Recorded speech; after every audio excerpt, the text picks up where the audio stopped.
Hello everyone and welcome to a brand new video. Today I will be talking about Star Marine in Star Citizen. Yes we do. They actually showed Star Marine at the anniversary sale on the 18th of November. It was very cool to watch and it was a big information overload right there for me. So I had to really try to get this video out.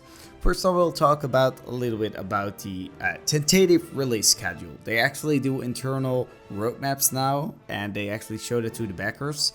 And on that roadmap we can actually see at the end of November we will have it for Evocati and for the bigger PTU environment. And by the 8th of December we will actually get it for the live release. So 2.6 will be out then, and for everyone which bought Star Citizen, available to play. Take this with a grain of salt or whatever you want to call it, because this is a tentative release date. It's actually an internal roadmap. We're basically seeing the same as the developers are seeing, and it's really important to know that's a constant changing environment. So yeah, just in case, don't expect it on the 8th of December, hope for it, but that is all. It could be a bit later, it could even be a bit sooner, but if you know CIG, probably a bit later. So yeah, here we go.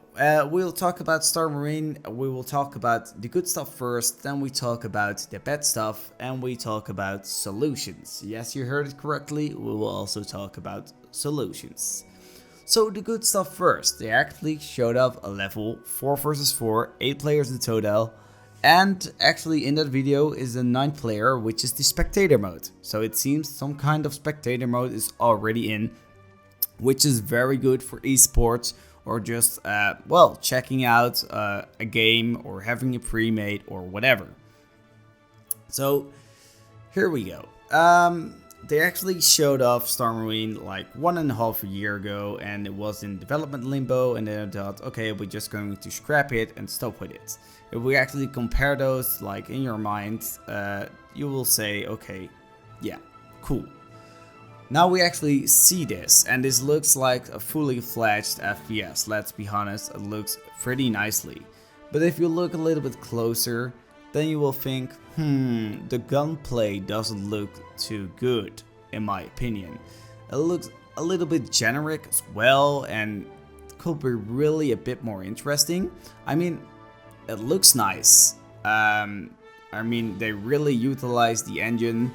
They really utilize the movements, but it's really missing the finishing touch. Now you probably say, of course, it's a pre-alpha, what do you expect? No, hear me out really. I'm not expecting anything, really. This is good, this is really good. This is a very good initial release if we get it in this state. But there's a few things bothering me, which I want to address right here. So first of all, they've worked 1.5 years on this particular new Star Marine thing. Of course, in that 1.5 years, they probably didn't develop it all the time. They were probably back to the drawing board, see what they want to do, and etc. etc. Now, there are some things like the sounds from the guns. I mean, they've been working so much on this, and the guns really sound unsatisfying to me. The guns really sound like pew pew BB guns or something. Really, they don't really give a punch for me. If I play a first person shooter, I really like to have a punch, so I can actually hear my gun raining dead on the enemy. That's really what I like, that's what I expect, like in Arma or something, or like in Battlefield. So yeah, that's basically one thing. Sounds are really bad in my opinion so far. Then we got the second point, which is animations. The animations, they look a little bit off.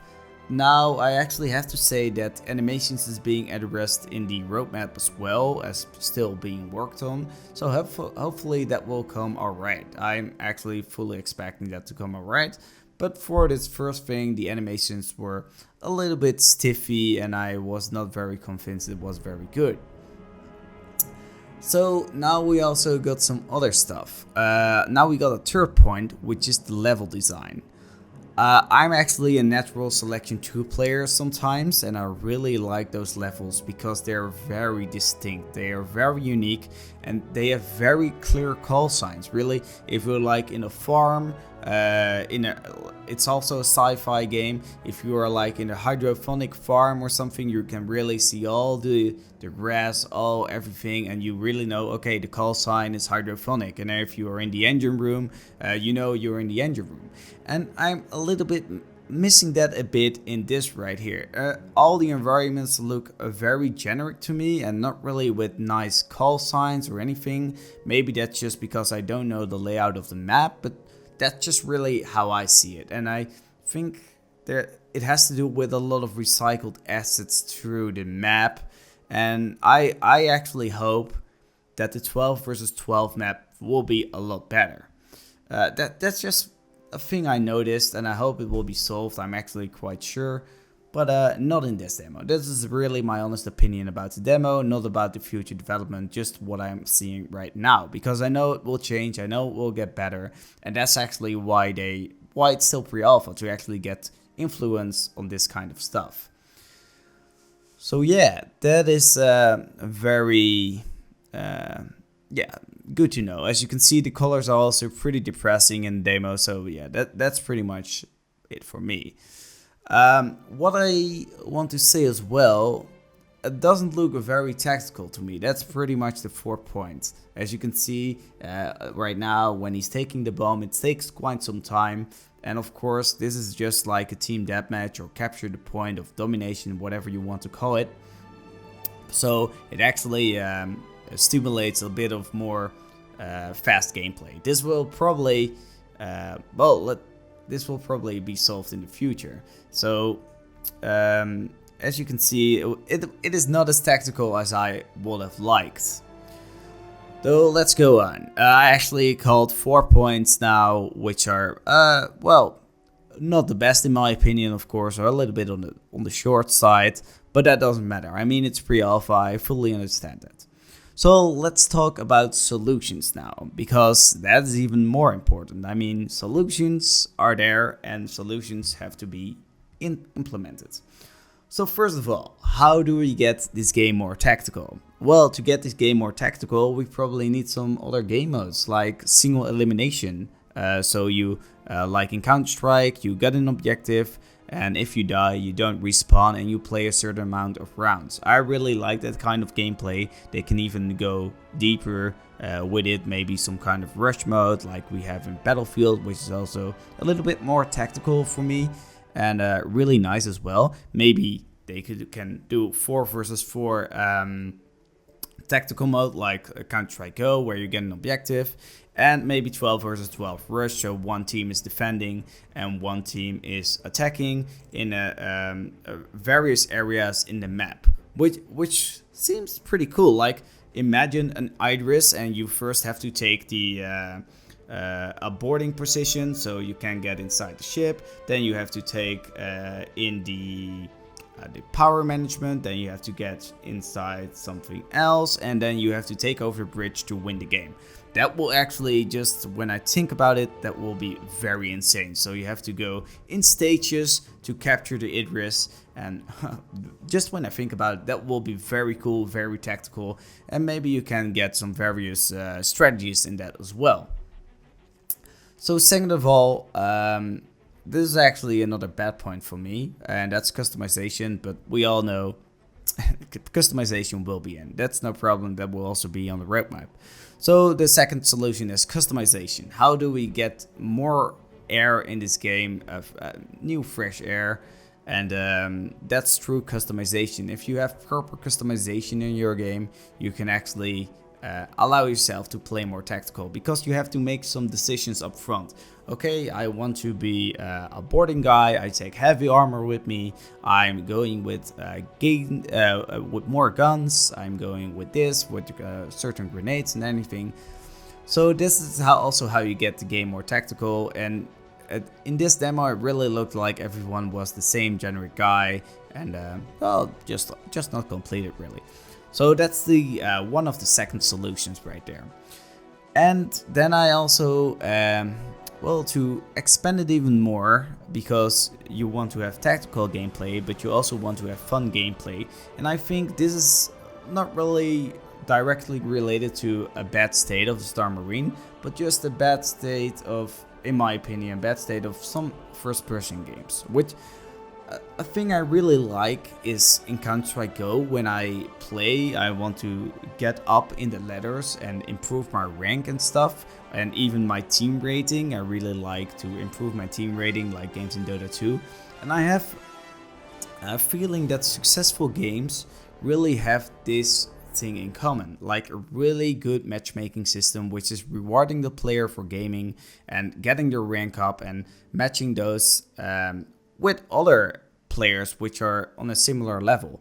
And I really feel if we want Star Marine to succeed, so this is pretty much not a solution for anything but just general feedback, if we really want Star Marine to succeed like an in-fiction esport like game mode, then we going to need some proper matchmaking. So just queue up with your team, play game, play 5 versus 5 easily. For example, if you win a game, you earn 100 in your rating, and that's how you climb up the ladders and go on. And if you get like 1000 rating, you earn a medal and you get in a certain bracket, like the bronze bracket. And if you're 2000, you get in the silver league or silver bracket, and if you're 3000, you get in the gold, and so on and so on. Just like they had in StarCraft. I'm not sure if they have it now, but in the early days they actually had a similar system in StarCraft. I really hope we get such a system in, because that really, in my opinion, allows for more replayability, because you want to climb up those ladders and really compete with the other people. And also a thing which I hope they will not do with Star Marine is that they actually treat it like it's Arena Commander. In Arena Commander we haven't seen a lot of updates lately, and if you want to have a competitive scene, a competitive game, a game requires constant updates around the community and around the gameplay and around new strategies which are evolving and has to be adjusted and anything. So I really hope that Star Marine is not getting the Arena Commander treatment and actually gets lots of updates and lots of support by the CIG development team. So yeah, that was pretty much what I wanted to say about Star Marine, what my concerns were a little bit, what my solutions are, and what my, well, hopefully directions, and hopefully I can, well, hopefully my feedback is valuable for the team and hopefully for the players as well. So if you like to know more, you can always check my other videos. If you liked it, give a thumbs up. If you'd like to see more, subscribe. If you haven't seen the anniversary thingies just yet, you can click on the left right here and see the anniversary recap. And on the right here, you can see a video about the new Caterpillar and about the Drake, which is really interesting if you want to see that. So thank you all for watching, and I'll see you guys in the next one.